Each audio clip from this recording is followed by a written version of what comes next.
Hello there, moin moin ladies and gentlemen, welcome to another Donboxing.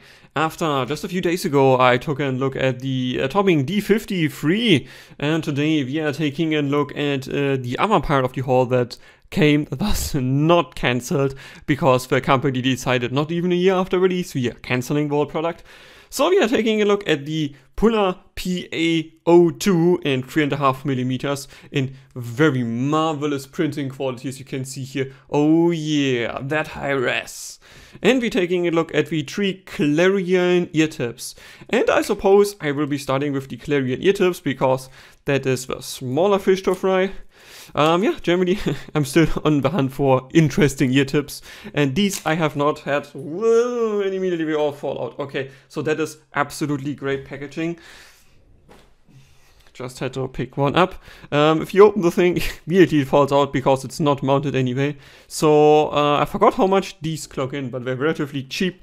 And yeah, they are, let me show you here. That's the tip. It has a very wide outlet. Material feels very squishy.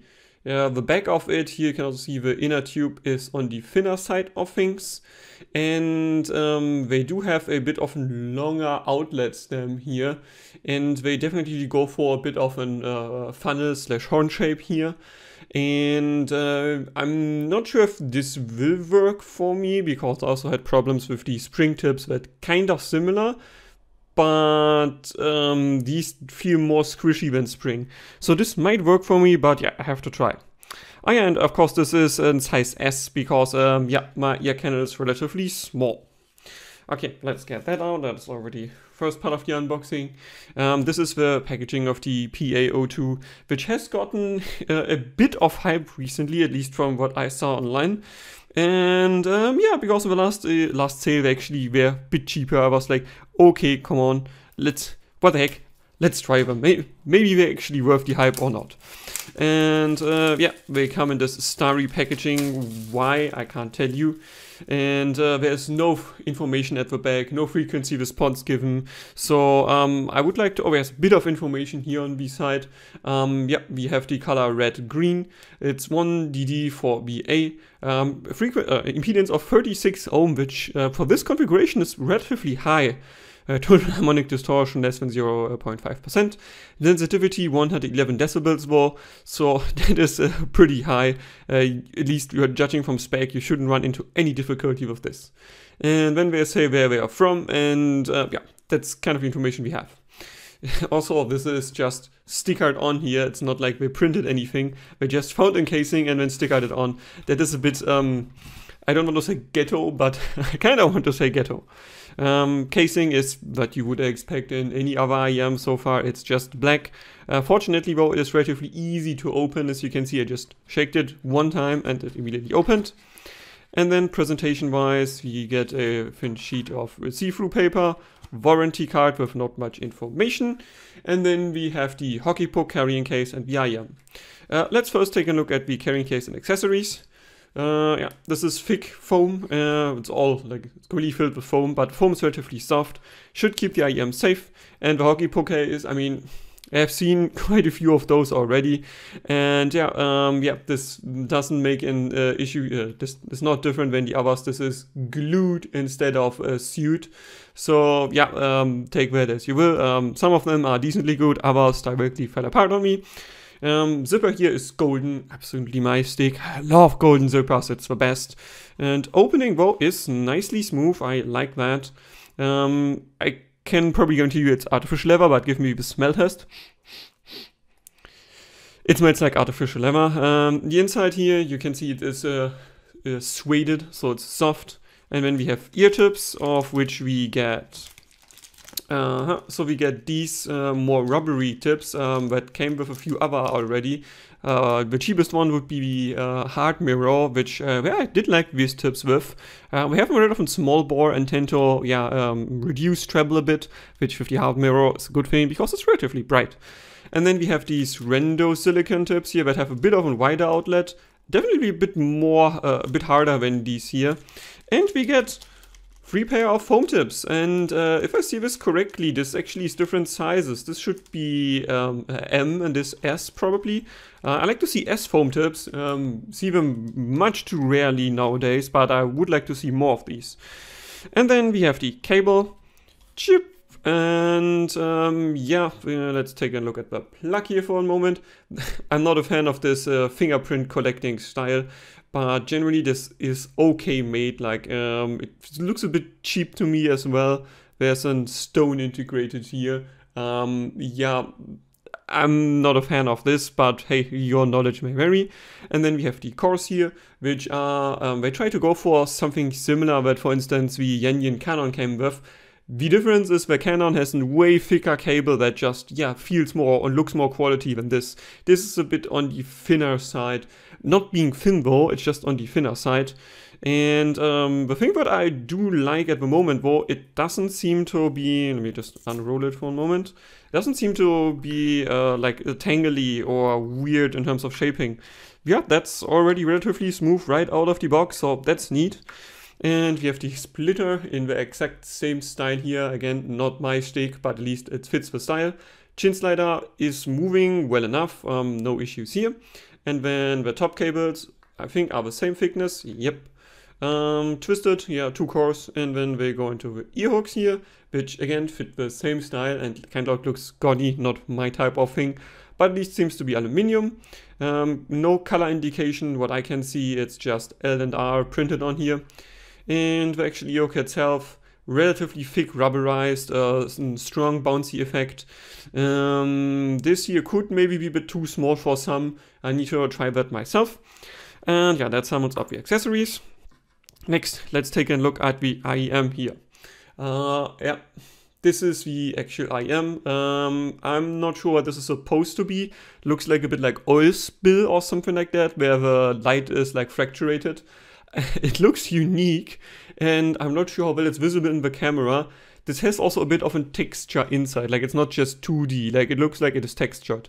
Again, it's not exactly my stick, but for me what mostly matters is what is inside and how it sounds and how it fits.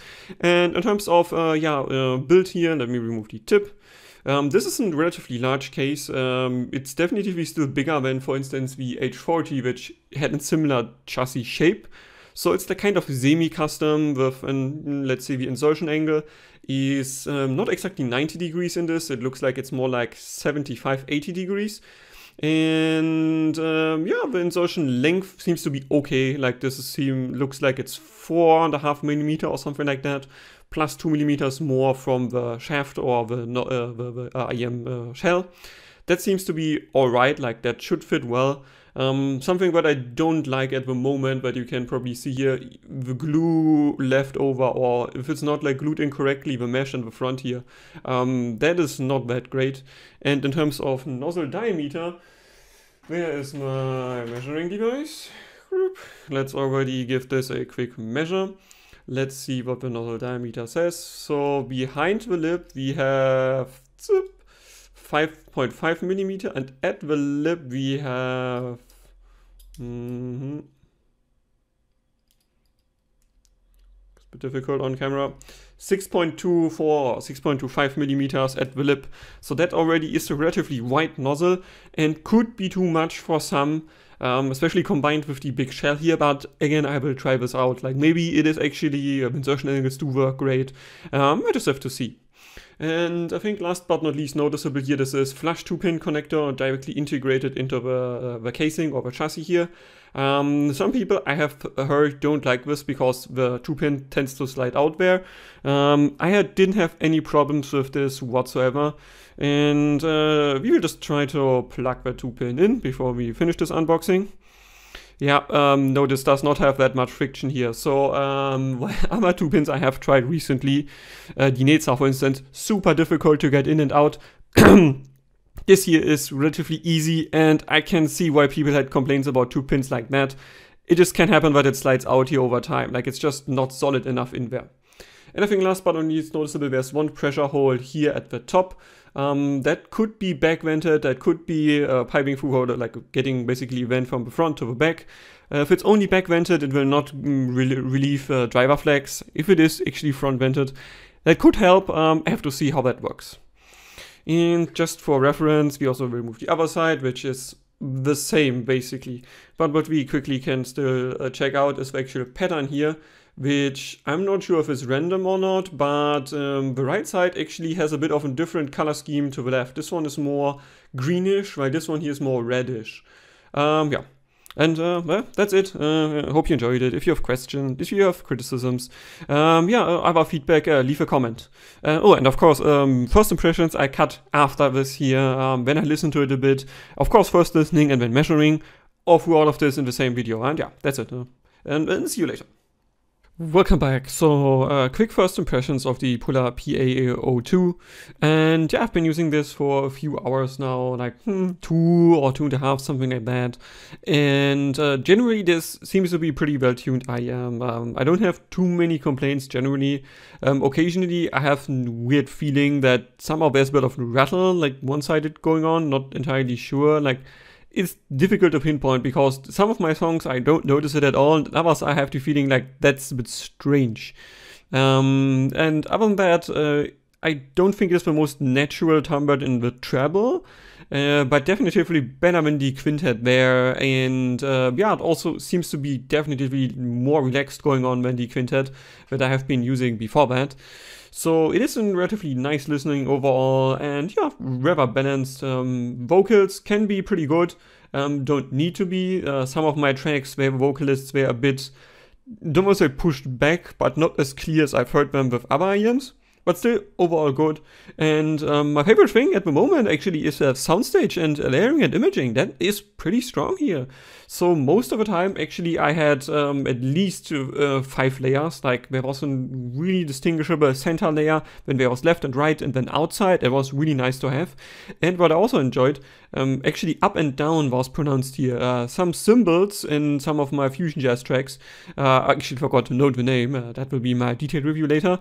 There's a cymbal hit more on top, and then there's another one hit a bit below, and I'm also able to distinguish these, which usually is not the case, at least at this price point. So that was pretty good. And yeah, now let's quickly take a look at the measurement. Everything I said before is just based on how it sounded to me, and now let's take a look at the measurement. So yeah, as we can see, at least the blue line would look pretty damn good. This is an almost ideal frequency response for, I would say, quite a few people. You have the pinna gain until like 3K with the peak around like 2.8, 3K-ish.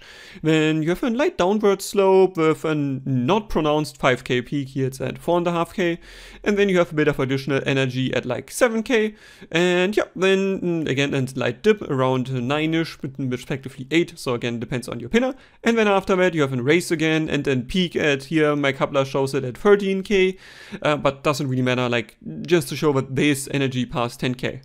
Now though, if you take a look at the kind of like muddy line here, yeah, this might explain why I hear a bit of a rattle. Like the differences from left to right here is a bit much in my opinion. I'm not entirely sure if this counts as refundable, because if you take a look at the energy difference here, is kind of 2 to 3 decibels, so it's not a lot, but at least in this region your hearing should be sensitive, and I think this could explain why I sometimes had the feeling that there was a rattle going on. But it's not entirely clear if this is just because the IEM, the driver here, is just differently sorted or what's going on. But I don't like to see this type of imbalance at all, especially at this price point again, like would be kinda acceptable at like below 50 bucks, but 170 or what they charge for this is a bit much.